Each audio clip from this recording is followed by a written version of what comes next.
So I see a lot of people struggling with wing control, and so often it's hand position that makes the difference. Where should you put your hand on a boom, on handles, on soft handles? That's what we're going to look at today.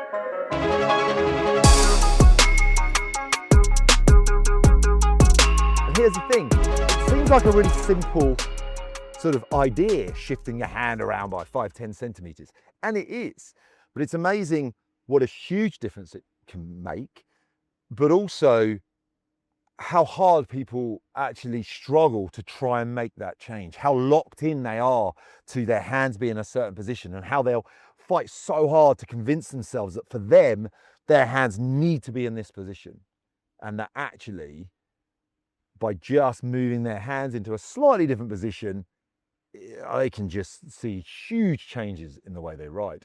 So today we're going to look at helping you understand why changing our hand position makes such a big difference. We're going to understand about the pull from a wing, how a wing actually works, the position we want to get it into, and then, how this hand position is going to let us do that. Really, what we're looking at is making sure your hands are far enough back on the bar. Too many people have their hands too far forwards, and that really makes it hard to control this wing. So when your hands are too far forward, your back hand you'll find is like constantly straining. You find that you're more powered up and your front arm tends to get jerked around in the gusts. The wing generally just feels a bit twitchy and unstable. So actually this is quite a good point just to show you what the ideal efficient position is to hold your wing in. We don't want it up above our heads. That's just pulling you upwards. It gives us very little forward drive and it makes our body straighter. You're going to find you don't bend your legs and you're just going to lose control. You can ride it with it in this kind of 45-degree angle position. It's not optimal, and when you get powered up, you're going to find it a lot harder to have control. Best place, we want it right in front of us. We want it down in this very upright position, kind of like a windsurf sail. This is what's really efficient. The air can flow over the wing. It gives us the opportunity to move it forward and backwards. We have the option to sheet out to lose power, sheet in to gain power. And so we've just got a lot more options, a lot more control over our board. We'll be able to go faster and feel in control. And actually, it's just a small tweak with your hand position that can make the difference and allow you to get the wing down into this lower position. So when your hands are in the correct position, usually slightly further back on the boom, that's when everything changes. It becomes much easier to pull in with the back hand.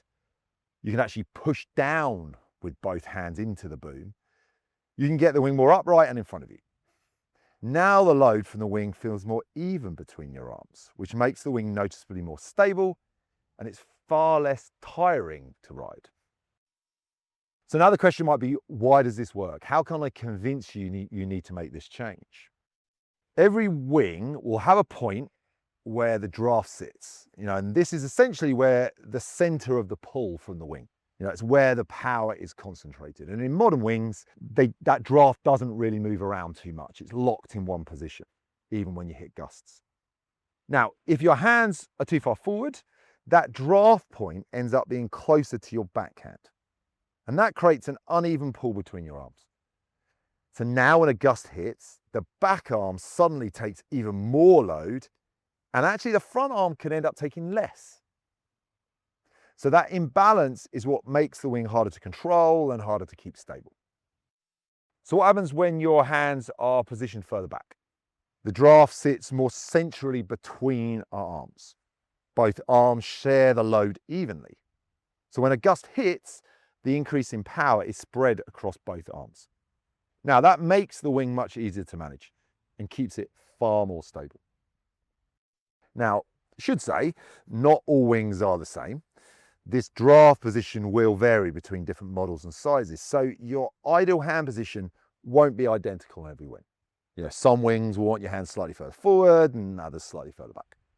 So the key is to notice the symptoms. Do you have uneven pull between your hands? Is your wing feeling unsteady? Is it moving around? Is it getting stuck above your head? Do you find it hard to try and get it down into that 45 position, or right the way down low? Maybe your shoulders are just getting exhausted. Maybe you're finding that when you're out on your 4 meter, everybody else seems to be able to ride 5s and be absolutely fine with the power. If all these things are tricky, try some different hand positions. This will allow you to ride with more power and more control. So give it a go. Get out there, try some different hand positions, and let me know in the comments how it works.